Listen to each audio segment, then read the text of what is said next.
Praise the lord. ప్రభువునందు ప్రియ సహోదరి సహోదరులారా, యేసుక్రీస్తు నామంలో మీకు శుభాలు తెలియజేస్తున్నాను. ప్రతిరోజు కూడా దేవుడు తన అమూల్యమైన మాటలతో మనలను ఆదరించి ధైర్యపరిచి నెమ్మదిని కలుగు చేస్తున్నారు కదూ. యేసయ్యకి థ్యాంక్స్ చెప్దామా? ఈరోజు దేవుడు మనకిచ్చిన మాటను బట్టి మనము సంతోషించుదుముగాక. నేను నిన్ను ఏర్పరచుకొని ఉన్నాను. ఆమేన్. దేవుని యొక్క ఏర్పాటులో ఉండటం అనేది నిజముగా గొప్ప ధన్యత. మనము ఏర్పరచుకునేవి మనకు హాని చేయొచ్చు. మనము ఎన్నిక చేసుకునేవి అవి శాశ్వతంగా మనతో కూడా ఉండకపోవచ్చు. మనలను ఏర్పరచుకునినది ఎవరో తెలుసా? సాక్షాత్తు భూమి ఆకాశములను కలుగు చేసిన మహాదేవుడు, మనలను సృష్టించిన కర్త, మన తండ్రి. ఆయనే మనలను ఏర్పాటు చేసుకొని ఉన్నాడు. భూమి మీద తన ప్రజలుగా, తన కుమార్తెగా, తన కుమారుడుగా బ్రతకటానికి మనలను ఎంపిక చేసుకున్నారు. మనుషులను ఆయన ఎన్నుకున్నారు, కోరుకున్నారు. లోకమును దేవుడు ఎంతో ప్రేమించెను. అయితే మనమే దేవుని యొక్క ప్రేమను గుర్తెరగక ఆయన ప్రేమను త్రోసివేసిన వారిగా కనబడుతున్నాము. అయితే త్రోసివేయబడిన, నెట్టివేయబడినప్పటికీ కూడా, మనము దేవుని ఏర్పాటును ఎరుగకున్నప్పటికీ కూడా ఆయన మనలను మరలా చేతులు చాచి పిలుచుచున్నాడు. ప్రయాసపడి భారం మోస్తున్న సమస్త జనులారా నా యొద్దకు రండి అని. ఆయన ఏర్పాటులోనికి ఈరోజు నీవు వస్తావా? దేవుని యొక్క నిర్ణయము నీ జీవితంలో జరుగునట్లుగా దేవునికి అప్పగించుకుంటావా? దేవుని యొక్క ఇష్టమే నా బ్రతుకులో జరగాలి అని అప్పగించుకుంటావా?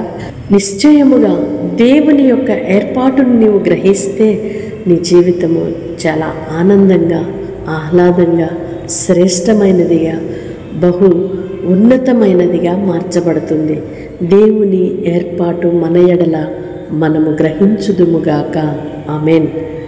పరిశుద్ధుడైన దేవా, ప్రేమ కలిగిన తండ్రి, మీ స్తోత్రాలయ్యా. ఇంతవరకు మీ కృపలో మమ్మలను భద్రపరిచి మరొక నూతన దినాన్ని మా జీవితంలో ఇచ్చారు. మీ స్తోత్రాలు చెల్లిస్తున్నాం. మీరు మమ్మలను ఏర్పాటు చేసుకున్నారయ్యా. తల్లి గర్భంలో రూపించిన నాట నుండి ఈ దినము వరకు క్షేమాన్నిచ్చి నడిపించారు. మీ ఏర్పాటులో, మీ కనుచూపుల పరిధిలో మేముండునట్లుగా మీ కృప చూపుతూ నడిపిస్తున్నందుకే స్తోత్రాలు చెల్లిస్తున్నాం. అనేక మార్లు నాయన మీ యొక్క ఏర్పాటును మేము గ్రహించని వారిగా ఉన్నప్పటికీ మీరు మమ్మలను చేయి విడవలేదయ్యా.